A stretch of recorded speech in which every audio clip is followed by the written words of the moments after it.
I'm Salina Bell Miller Baker, and this is my stone back here.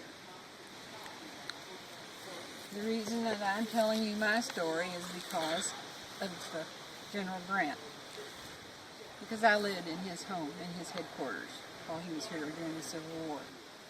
But I'm going to start first by telling you how that home became to be. Dr. James Goodyear came here with his parents from England in 1831. He went to St. Louis and he became a doctor, and then he came to Florida in 1852, and he married and he had 2 children. And then in 1855 to 59 he built this home. It was a 2-story frame building with a large double fireplace in the center of the structure. It had 4 large rooms with a porch on the south side that was nearly the length of the building.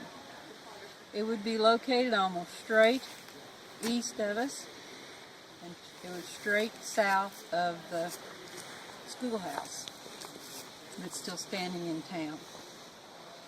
Miss Maggie Van Deever, who I've heard her name a lot of times, and she was, I'm sure, one of the prominent residents of Florida, said her parents and older residents of Florida say that Grant was a guest of Dr. Goodyear. It's valued as one of Grant's field headquarters, the house is. It's his first campaign in the Civil War. He was a colonel at the time of the Florida skirmish in 1861. Grant was ordered to proceed to the Salt River against Colonel Thomas. He was going to meet him about 25 miles south of Florida. He said as he approached the brow of the hill, his heart began to raise and raise until it was in his throat, and he expected to meet these men, have them there ready in camp to meet him to fight. He wanted to turn around and run back to Illinois, he said, but the moral courage halted him. He considered what to do, and he kept right on going. He said when he got to the valley below, he could see the encampment there. He could see that they had been there, but the men were all gone. So his heart went back in place. And he said it occurred to him that at once Harris had been just as afraid of him as he had been of Harris. And he had never thought of that before, but all through the rest of the battles that he fought, he never did forget that his opposition was just as afraid of him as he was of them.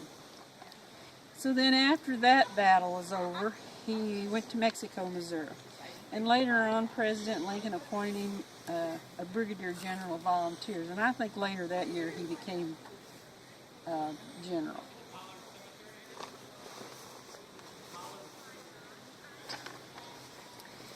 And the reason my story is important is because I lived in that house.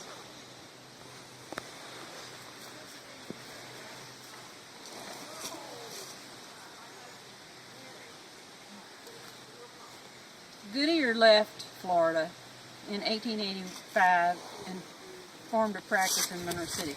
So I'm wondering who lived in this house in all this time, because my grandparents did not move in it until 1912. So who lived there and who took care of it? I don't know if his family owned it or others owned it. But I'm going to call Judy and find that out. But my great-grandmother, Salina Bell Miller, and her husband, Otto Miller, came to Florida by covered wagon from Indiana in 1886, following her father's and mother's deaths. And she brought her 10-year-old brother, George Mirandy, who she had promised her mother she would take care of him. And she also had one daughter that was born in Indiana.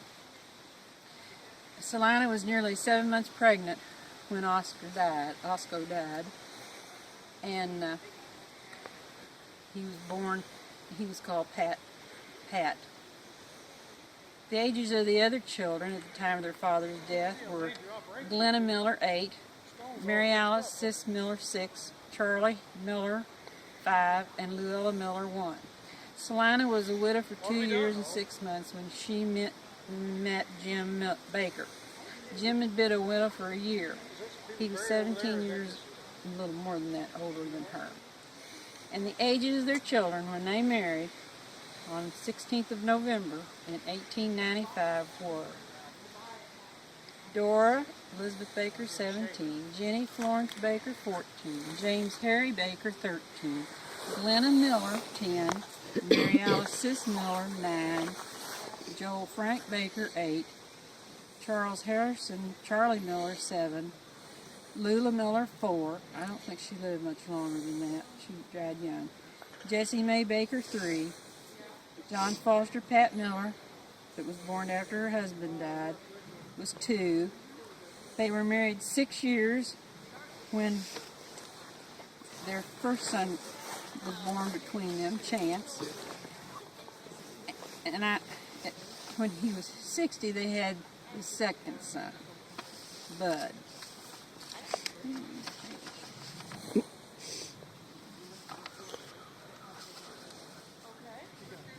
Salina and James moved into Florida in 1912, and they moved in the Goddard house. But Jim died 2 years later. He was 70 years old. And Chance and Bud were 12 and 10, and Salina was 53. And she applied for the pension, Civil War pension. The home was a memorial to General Ulysses Grant. But my mother says she can remember seeing that old lady stick her skinny little